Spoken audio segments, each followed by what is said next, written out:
If you enjoy my stories, please subscribe and hit the like button. I'd really appreciate it. Leave a comment telling me which city you're from and what time it is there. I'm curious to know where my favorite subscribers are from, and share the scariest story that ever happened to you. I'll pin the best one under the video forever. I never believed in the things that go bump in the night. Growing up, I was the kid who rolled his eyes at ghost stories, who explained away every creak and shadow with rational logic. Even as an adult, I prided myself on being grounded, practical. The kind of person who could walk through a graveyard at midnight without breaking stride.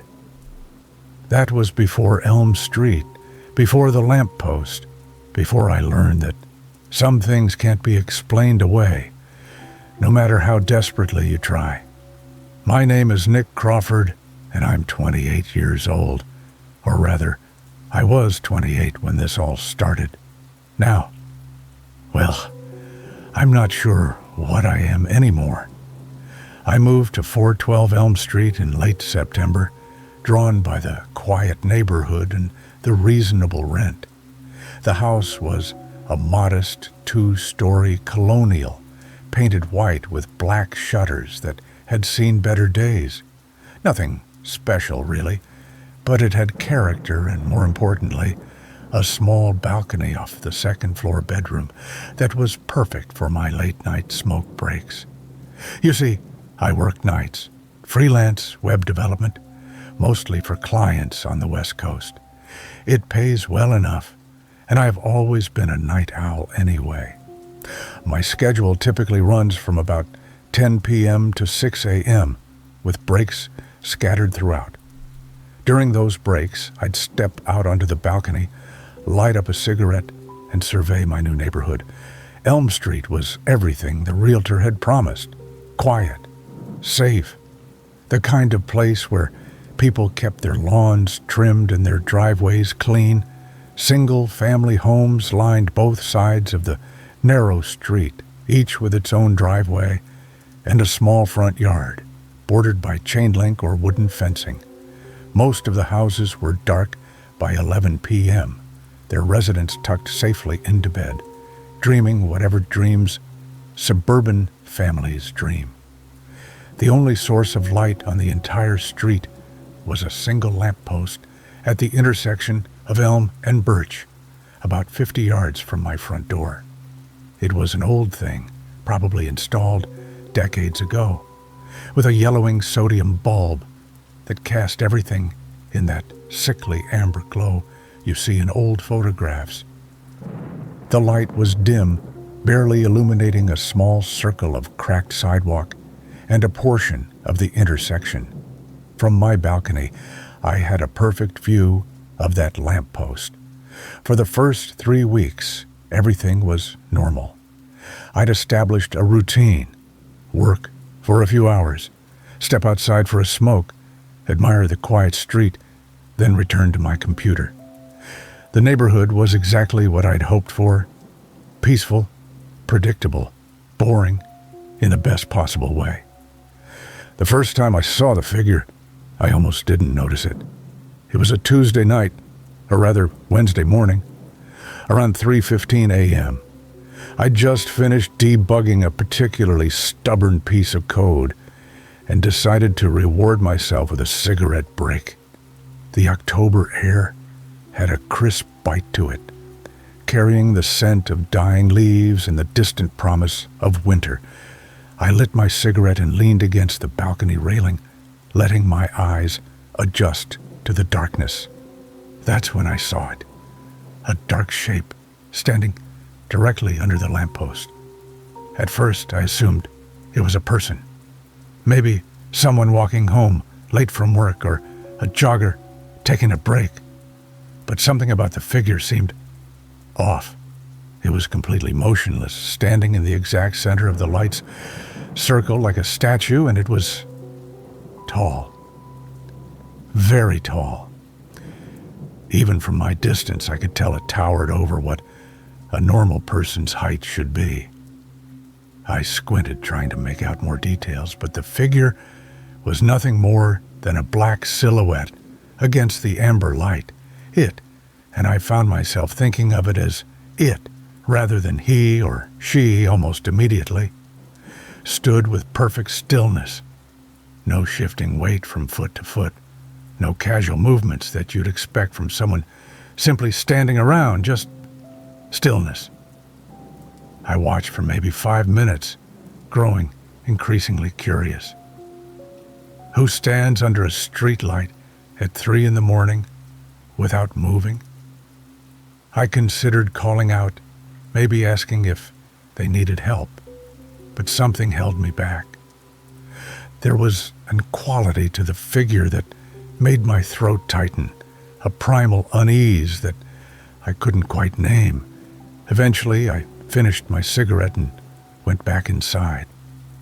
When I checked again an hour later, the figure was gone. I didn't think much about it initially. People do strange things sometimes, and maybe it had been someone waiting for a ride or dealing with some personal crisis. I pushed it to the back of my mind and continued with my work. But the next night, it was there again. Same time. I checked my computer clock, and it was 3:11 a.m., exactly same position, standing directly under the lamp post in that unnaturally perfect stillness. This time, I watched more carefully, trying to discern details. The figure appeared to be wearing dark clothing, or perhaps its skin was simply very dark. I couldn't make out any features from my distance, but there was something unsettling about its proportions. The arms seemed too long, hanging down past where the waist should be, and it was definitely tall. I estimated at least 7 feet, possibly more. I found myself holding my breath as I watched, though I couldn't say why. The figure never moved, never turned, never showed any sign that it was aware of my observation. It simply stood there, a black hole in the lamppost's amber circle. This time, I forced myself to stay outside longer, determined to see what would happen. I lit a second cigarette, then a third, changed smoking, as I kept my eyes fixed on the motionless form below. But after nearly an hour of watching, my eyes began to water and my neck started to ache from craning forward. I reluctantly went back inside. When dawn broke a few hours later, I immediately checked the lamppost. Empty, of course. Just cracked pavement and the lingering scent of autumn leaves. Thursday night, or Friday morning, brought the same apparition, 3:11 a.m. on the dot. I was beginning to think of it as an appointment, a strange ritual that I'd somehow become part of. This time, I was ready. I'd positioned a chair on the balcony and had my phone out, thinking I might try to take a photograph. But when I held up the phone and tried to focus on the figure, something strange happened. The camera couldn't seem to lock onto it. The autofocus kept hunting, searching for something to grab onto. But the figure remained a dark blur on the screen. I tried switching to manual focus, but even then, the image remained frustratingly unclear. It was as if the figure absorbed light rather than reflecting it, creating a hole in the visual field that my phone's camera couldn't process. I lowered the phone and looked with my naked eyes. The figure was there, clear as day in my direct vision, but somehow, technologically, it didn't exist. That's when I started to get really worried. Over the weekend, I did some research. I searched online for local news, looking for any reports of strange behavior or missing persons. In the area, I checked social media groups for the neighborhood, scanning for any mentions of unusual sightings or disturbances. I even went so far as to walk around the block during daylight hours, looking for any clues about who might be standing under that lamppost each night. Nothing. The street looked perfectly normal in daylight. Middle-class homes, well-maintained lawns, the occasional dog walker or jogger. The lamppost itself was unremarkable, just an old city utility doing its job. There was no reason for anyone to congregate there, no attraction that would draw someone to that particular spot night after night. But come Monday night, at 3:11 a.m. sharp, the figure was back. This time I decided to get closer. I quietly made my way downstairs and slipped out my front door, staying in the shadows of my yard as I crept toward the street. My heart was pounding as I moved, every instinct telling me this was a mistake, but my curiosity overrode my fear. From the street level, the figure was even more unsettling. It was definitely much taller than any normal person. I estimated close to 8 feet. The proportions were all wrong, too. The arms were not just long, but seemed to continue past the typical length, with what looked like hands that nearly brushed the ground. The legs were similarly elongated and thin, giving the entire form an stretched, unnatural appearance. But the most disturbing aspect was its perfect stillness. I'm talking about a level of motionlessness that seemed almost supernatural. No breathing, no subtle shifting of weight, no small, unconscious movements that even trained soldiers or performers would make. It was like looking at a statue, except statues are made of stone or metal. This thing appeared to be made of shadow itself. I crept closer, staying low behind parked cars until I was maybe 20 feet away. From this distance, I could see that the figure wasn't wearing clothes in any conventional sense. Its entire form was a uniform, light-absorbing black. Where I expected to see fabric texture or the contours of a human body, there was just nothingness. A human-shaped void standing under artificial light, and it cast no shadow. The lamppost illuminated everything around it. The cracked sidewalk, a nearby fire hydrant, the edges of the intersection, everything except the figure itself seemed to have normal shadows extending away from the light source. But the figure, despite being directly under the brightest point, created no shadow at all. It was as if light simply ceased to exist in its immediate vicinity. I was so focused on this impossible detail that I almost missed what happened next. A car turned onto Elm Street, its headlights sweeping across the intersection as it approached. I instinctively ducked lower behind the sedan I was using for cover, expecting the driver to see the figure and perhaps stop or call out. But as the car drew closer, something changed. The figure began to turn. It was the first movement I'd seen it make, and it was unlike any human motion I'd ever witnessed. There was no shifting of feet, no gradual rotation of the torso. Instead, the entire form simply pivoted, as if it were a single solid object rotating on an invisible axis. The movement was slow, deliberate, and completely silent. The car passed by without slowing. The driver never looked toward the lamppost, showed no sign of awareness that anything unusual was there. From the car's perspective, I realized the figure might as well have been invisible, but it had definitely reacted to the car's presence. After the vehicle disappeared around the corner, the figure slowly rotated back to its original position.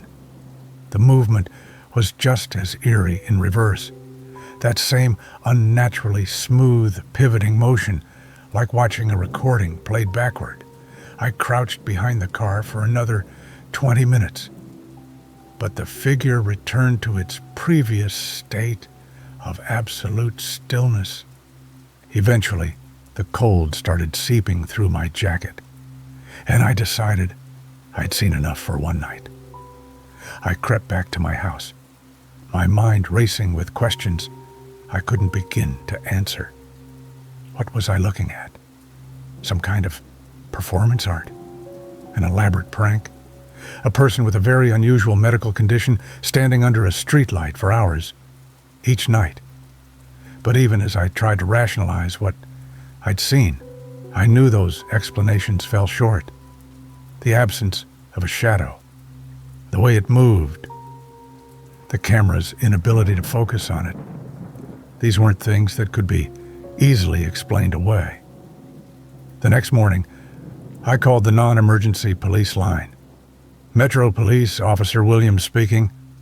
Hi, I'd like to report some suspicious activity in my neighborhood, I said, trying to sound casual and concerned rather than crazy.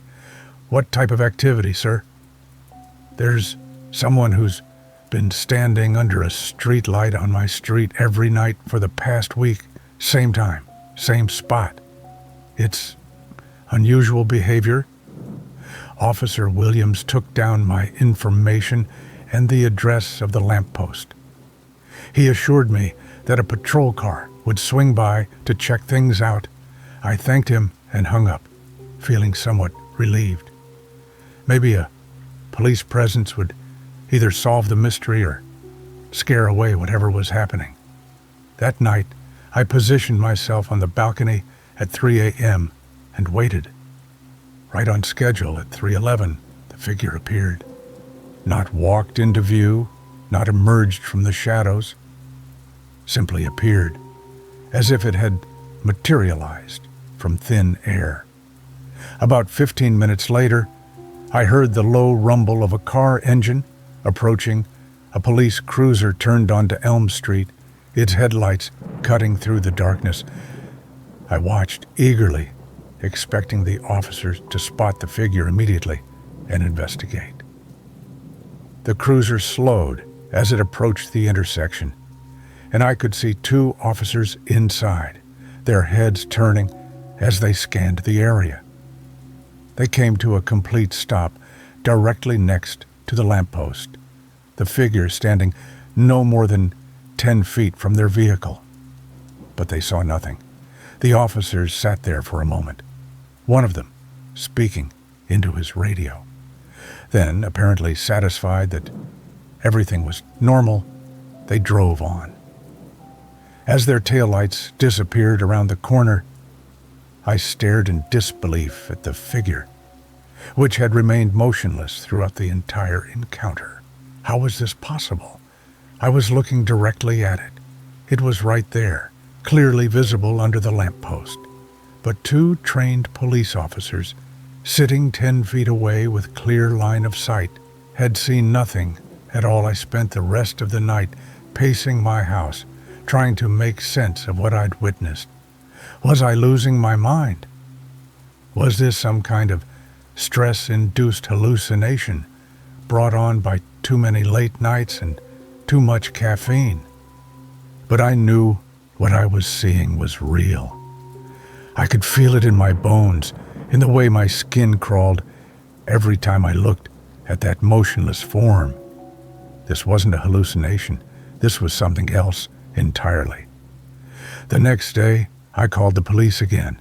Different officer this time. Did the patrol car file a report about Elm Street last night? I asked. There was a pause while the officer checked. Yes, sir. Officers responded to a suspicious person call. They found no one in the area. Everything appeared normal. Normal? That's correct, sir. Is there something specific you'd like to report?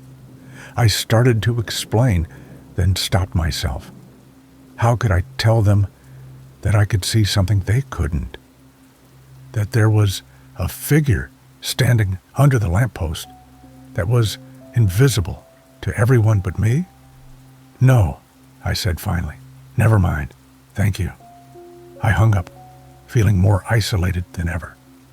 Over the next few days, I tried a different approach. I researched the history of the house, the street, the entire neighborhood. I spent hours at the local library, poring over old newspapers and city records, looking for anything that might explain what I was seeing.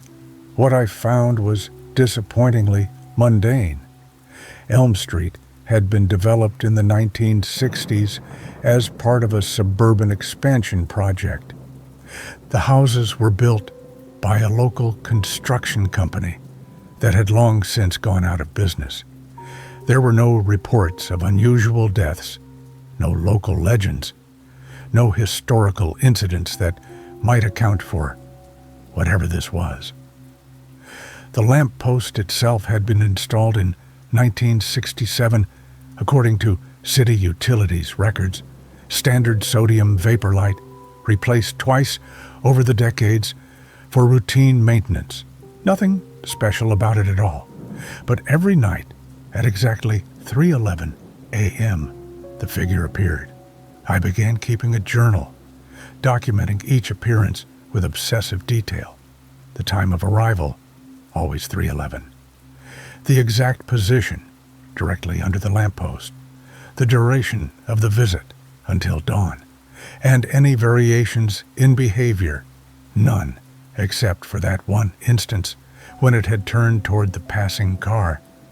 A week into my documentation, something changed. I was watching from the balcony, as had become my routine, when I noticed that the figure was not quite in the same position as before. It was still under the lamppost, but it had moved closer to my side of the street. Not by much, maybe 3 or 4 feet, but definitely closer.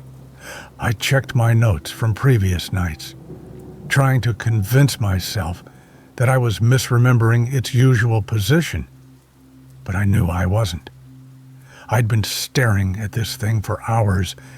Every night I knew exactly where it typically stood. The following night, it was closer still, and the night after that, even closer. It was moving toward my house, not walking, not taking steps, but somehow repositioning itself a few feet closer each night. The progression was so gradual that I might have missed it if I hadn't been paying such careful attention.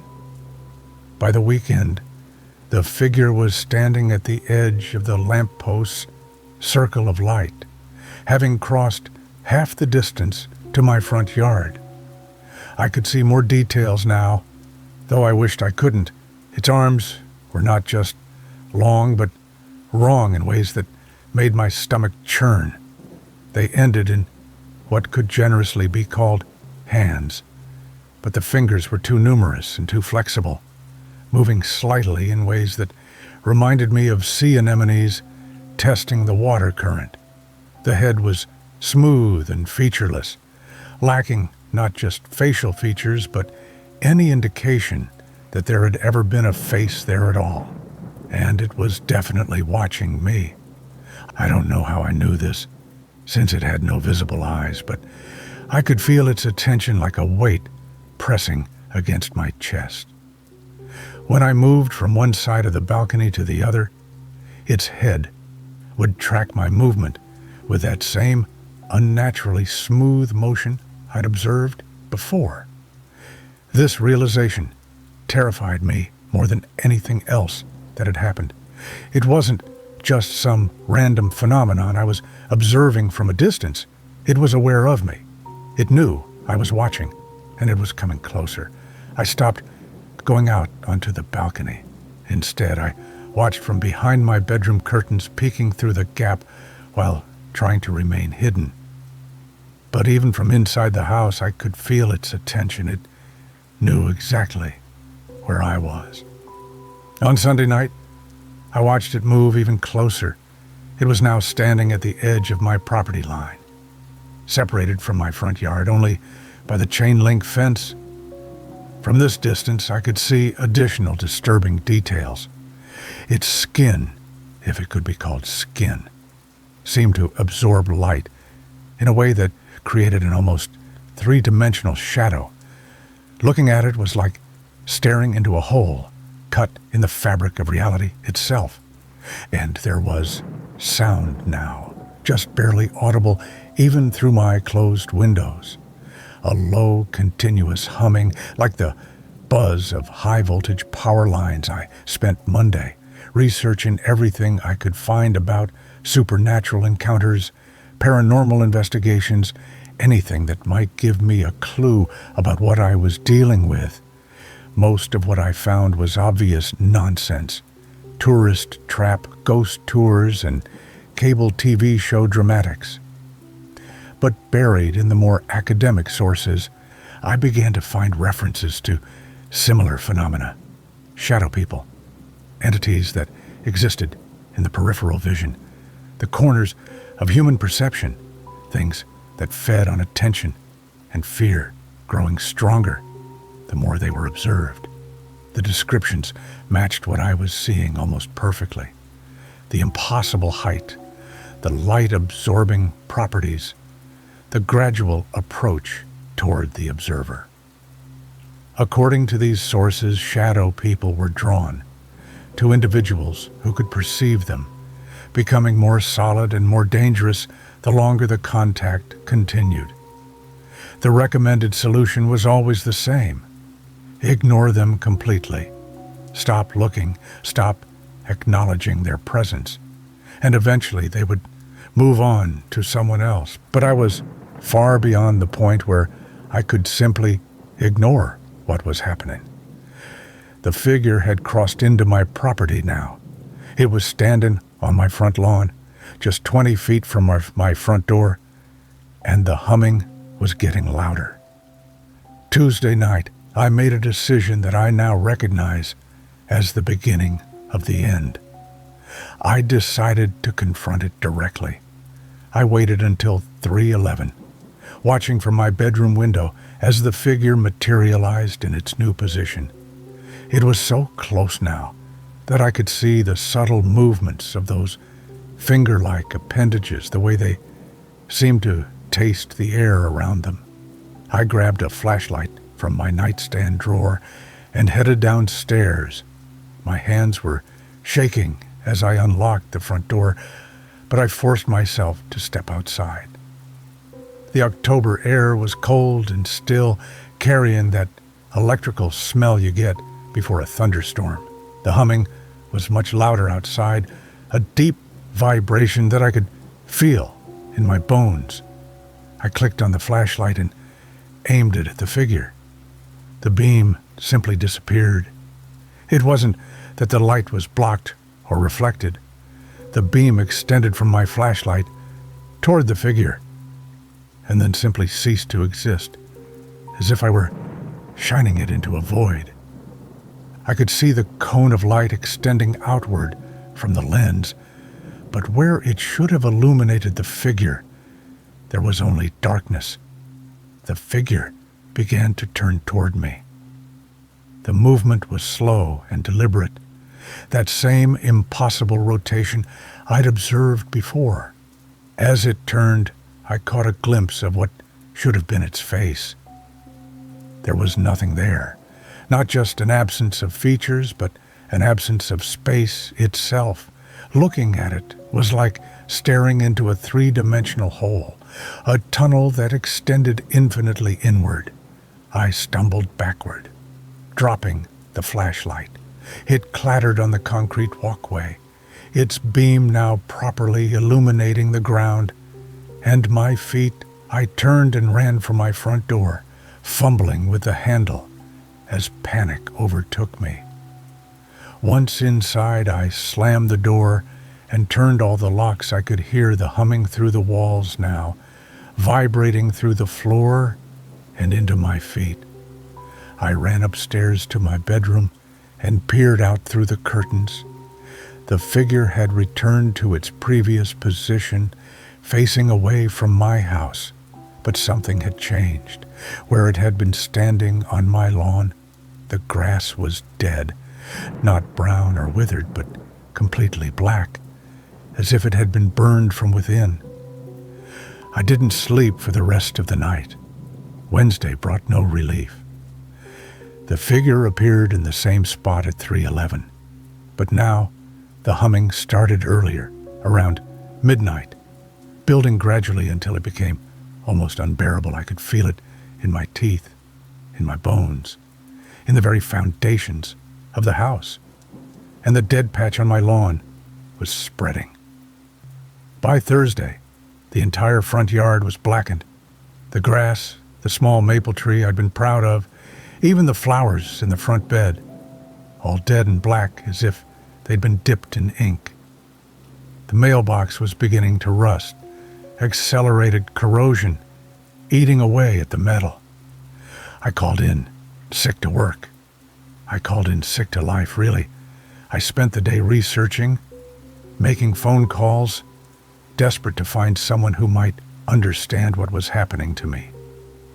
I contacted local paranormal investigation groups, though most of them seem more interested in their YouTube channels than actual investigation.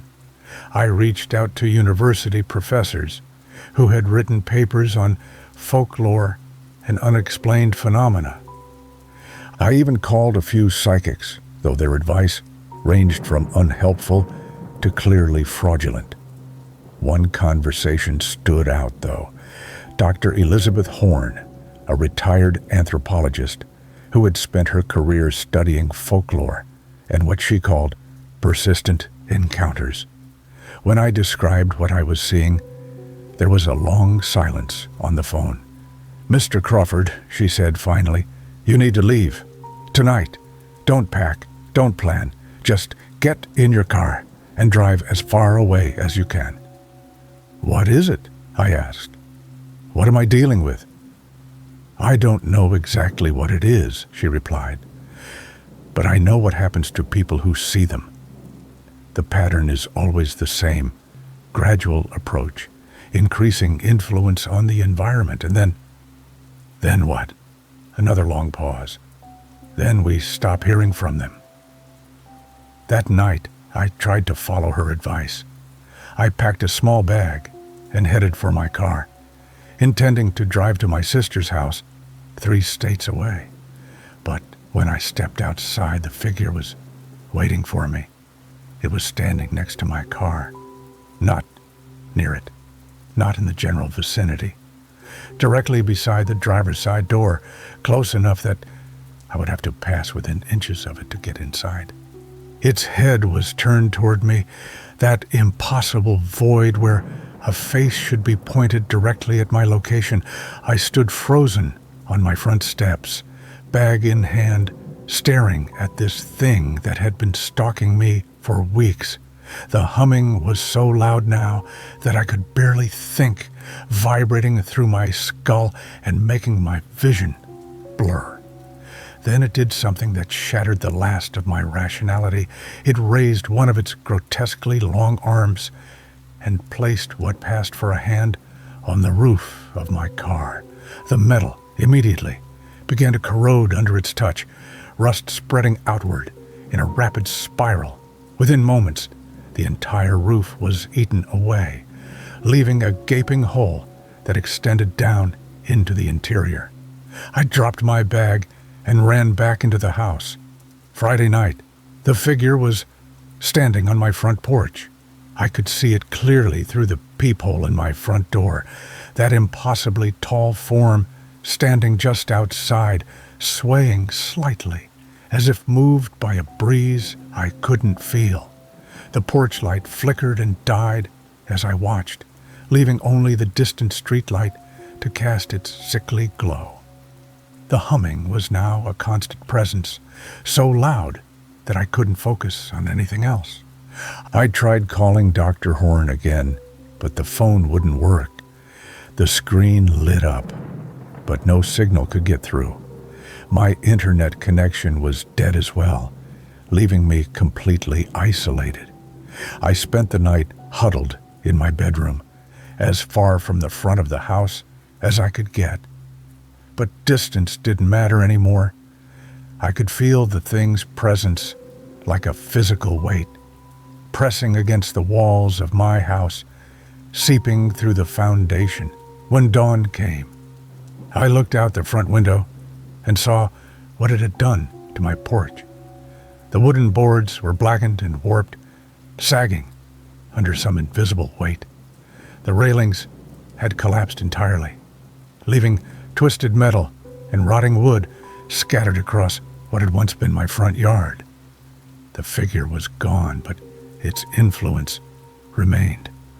The entire front of my house looked as if it had aged decades overnight, paint peeling, siding warped, windows cracked in spiderweb patterns. I knew it would be back. Saturday was the worst day yet. The humming started at sunset and continued to build throughout the evening. By 10 p.m. it was so intense that I could barely stand upright. The walls of my house vibrated visibly, books falling from shelves, pictures sliding off their hooks. At midnight, all the lights in the house went out. I fumbled for my flashlight, but it wouldn't turn on. I tried several others, but none of them worked. It was as if the presence of the figure had somehow drained every battery in the house simultaneously. In the darkness, I heard something new. Footsteps. Slow, heavy footsteps on my front porch, each one accompanied by a sound like breaking glass. The thing was moving, walking back and forth outside my front door. I could hear the wood groaning under its weight, the sound of metal twisting and concrete cracking. Then came the scratching. Long, slow scrapes against my front door, like claws being drawn across wood. The sound went on for hours, accompanied by that relentless humming that seemed to come from inside my own head. Now I huddled in my bedroom closet, hands pressed against my ears, trying to block out the sounds, but they seemed to penetrate every barrier I could put up, worming their way into my consciousness like living things. When 3:11 a.m. arrived, everything stopped. The sudden silence was almost worse than the noise had been. I waited in the closet for another hour before working up the courage to peek outside. The figure was back in its usual position under the streetlight, but something was different. It seemed more solid now, more present. And for the first time since I'd been watching it, it was facing directly toward my house. Sunday, I tried one last desperate measure. I called the police again, this time claiming there was an intruder on my property. I figured that even if they couldn't see the figure, they might at least be able to detect the damage it had caused to my house and yard. 2 officers arrived within 20 minutes. I watched from my upstairs window as they walked around my property, examining the dead grass, the corroded car, the damaged porch. They spent a considerable amount of time taking notes and photographs. When they knocked on my door, I let them in. Officers Martinez and Johnson were professional and thorough, but I could see the confusion in their eyes as they surveyed the damage. "Mr. Crawford," Officer Martinez said, "can you explain what happened to your property?" I started to tell them about the figure, then stopped myself. How could I explain something they couldn't see? Instead, I mumbled something about vandalism and insurance claims. "Have you seen anyone suspicious in the area?" Officer Johnson asked. "Anyone who might have done this?" I almost laughed. "Every night," I said, "but you wouldn't be able to see them." The officers exchanged a look. "Sir, have you been feeling all right lately?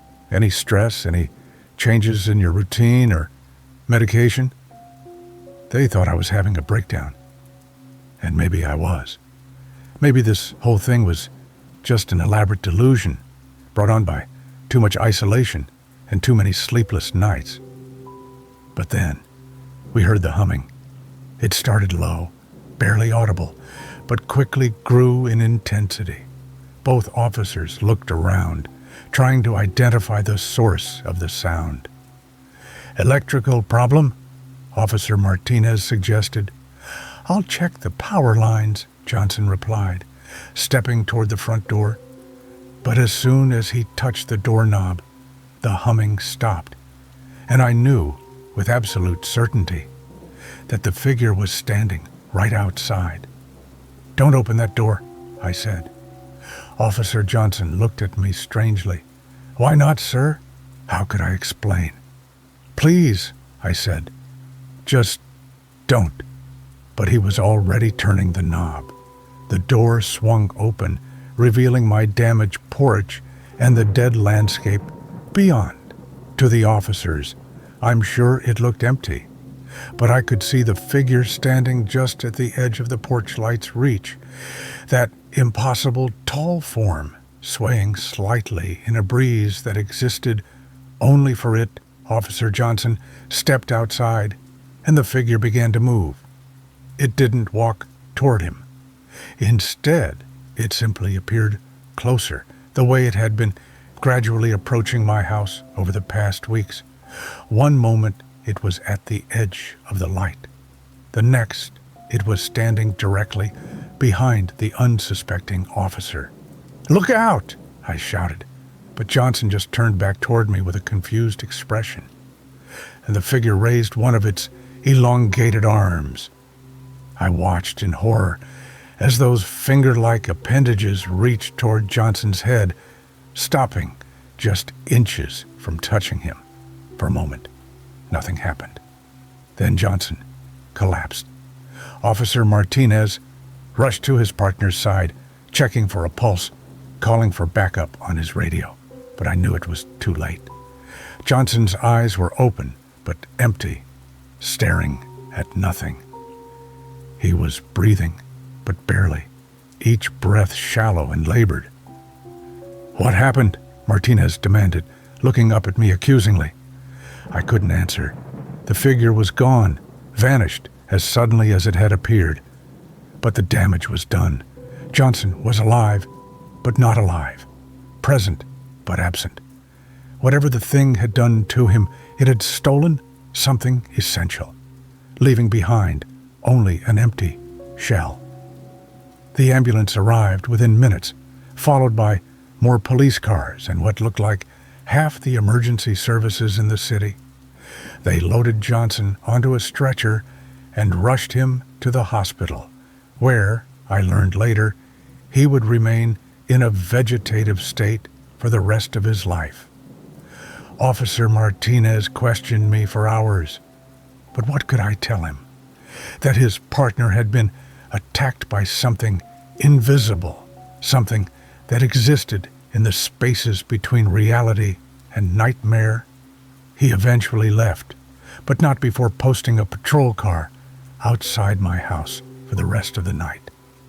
I watched from my window as the officers in the patrol car tried to stay alert, scanning the empty street for threats they couldn't see. At 3:11 a.m., the figure appeared directly beside their vehicle. I wanted to call out, to warn them somehow, but I knew it was useless. They sat there for hours, completely unaware that death itself was standing 3 feet away, watching them through the darkness. By morning, both officers were found slumped over in their seats, alive, but unreachable, their minds as empty as Johnson's had become. That's when I knew I was completely alone. Monday night, the figure didn't appear under the streetlight. Instead, it manifested directly in my living room. I was sitting on my couch, staring at the television that no longer worked, when I felt the temperature drop dramatically. The air became thick and oppressive, carrying that electrical smell that had become so familiar. Then I heard the humming louder than ever before, seeming to come from inside my own head. I turned around, and it was there, standing in the corner of my living room, its head nearly touching the ceiling, those impossible arms hanging down to the floor. This close, I could see details that made my sanity fracture a little more. It wasn't wearing clothes because it didn't have skin. What I had taken for dark clothing was actually the thing's body itself, a shadow given form, a three-dimensional absence that hurt to look at directly. The finger-like appendages at the ends of its arms moved constantly, tasting the air, reaching toward me with obvious hunger, and where its face should have been, there was indeed nothing. Not darkness, not emptiness, but actual nothingness, a hole in space that extended infinitely inward. Looking into it was like staring into the void between stars, except the void was staring back. I couldn't move. Every muscle in my body had locked up, leaving me frozen on the couch like a rabbit caught in headlights. The thing began to move toward me, not walking but gliding, each step bringing it closer to where I sat. The humming grew louder, more intense, until I thought my skull might crack from the pressure. But underneath the humming, I began to hear something else. Voices, dozens of them, maybe hundreds, all whispering in unison. They were calling my name. Nick, Nick, Nick. The whispers seemed to come from that void where the thing's face should be, as if all the people it had touched were somehow trapped inside, calling out from an infinite darkness. I recognized some of the voices. Officer Johnson, the officers from the patrol car. Others I didn't know, but who sounded terrified and lost and hopeless. Nick, come with us. It's so dark here, so cold. We can't find our way out. The thing reached toward me with one of its horrible arms, those finger appendages stretching out like the tentacles of some deep-sea creature. I tried to scream, tried to run, but my body wouldn't respond. All I could do was watch as it drew closer and closer. Then, at the last possible moment, dawn light filtered through my windows. The figure stopped, its arm inches from my face. The whispers faded to silence, and the humming decreased to a more tolerable level. For a moment we stared at each other, me and this impossible thing that had been stalking me for weeks. Then it was gone, vanished with the first rays of sunlight. But I knew it would be back. Tuesday, I didn't even pretend to work. I spent the day preparing for what I knew would be my final encounter with the figure. I wrote everything down, documenting every detail of my experience in the hope that someone might eventually understand what had happened to me. I tried calling my sister, my parents, anyone who might be able to help or at least know what had become of me. But my phone was completely dead now. No signal, no power, nothing. The internet had been down for days. I was as isolated as if I were on another planet. As evening approached, I felt the familiar dread settling over me. The air in the house grew thick and oppressive, carrying that electrical smell that always preceded the figure's appearance. The humming started early, around sunset, building gradually as darkness fell. But this time was different. This time, I could feel the thing's presence everywhere at once. In every room, every corner, every shadow. It wasn't coming to visit me anymore. It was moving in. At 3:11 a.m., every light in the house went out permanently. In the sudden darkness, I heard footsteps throughout the entire house, on the stairs, in the hallway, in rooms I knew were empty. The humming became so intense that I could feel my teeth vibrating in my skull. Then I heard my own voice calling to me from the darkness. Nick, Nick, it's time to come with us. We've been waiting for you. The voice was coming from everywhere and nowhere, echoing through the house like the call of something lost and desperate. I recognized it as my own voice, but older somehow, worn down by experiences I couldn't imagine. We're in here, Nick, in the dark, and we're so lonely. I stumbled through the darkened house, guided only by the sound of my own voice calling from somewhere ahead. I made my way to the front door, my hands shaking as I reached for the handle. That's right, Nick. Come outside. Come with us. I opened the door and stepped onto what remained of my front porch. The figure was waiting for me, standing just at the bottom of the steps. But it wasn't alone anymore. Surrounding it were dozens of other shapes. The same impossible height, the same light-absorbing darkness, the same absence where faces should be. All the people it had taken over the years, transformed into things like itself. I could see Officer Johnson among them, and the two officers from the patrol car. Others I didn't recognize, but who must have been previous victims, people who had made the same mistake I had made, people who had looked too long at something that shouldn't be seen. The original figure raised one of its arms toward me, those finger appendages reaching out with obvious invitation, and I understood, finally, what it wanted from me. It wasn't trying to hurt me or kill me. It was trying to recruit me. All those weeks of watching, of gradually approaching, of increasing its influence over my environment. It had been a test A way of determining whether I was suitable for whatever existence it offered.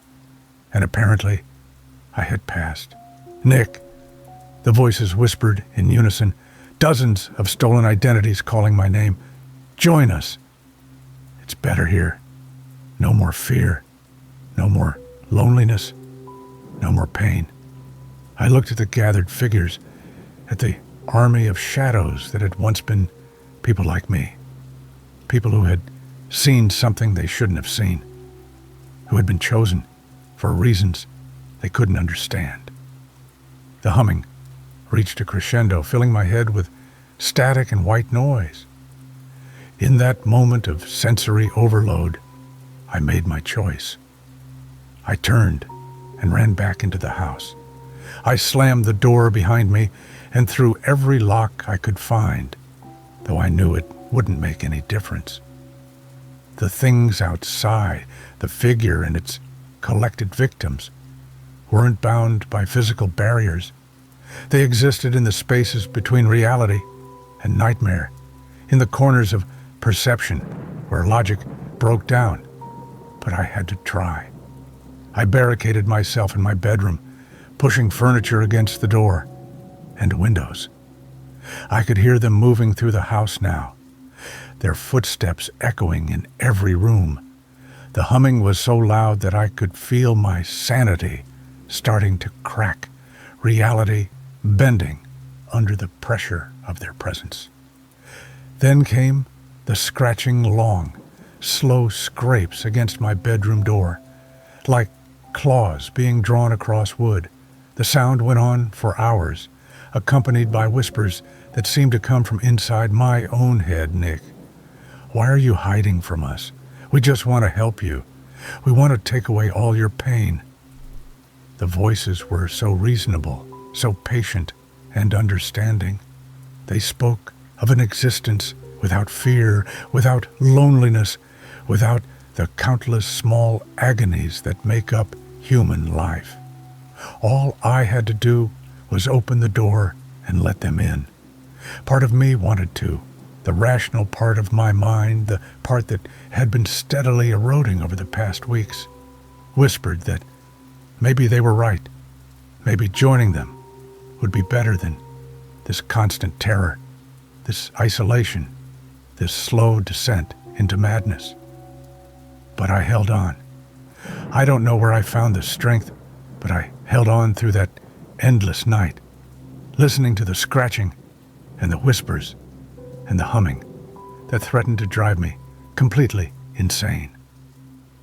I held on until dawn broke and the sounds finally stopped. When morning came, I looked out my bedroom window and saw that the entire street was dead. Not just my yard, but every lawn, every tree, every flower bed for blocks in every direction.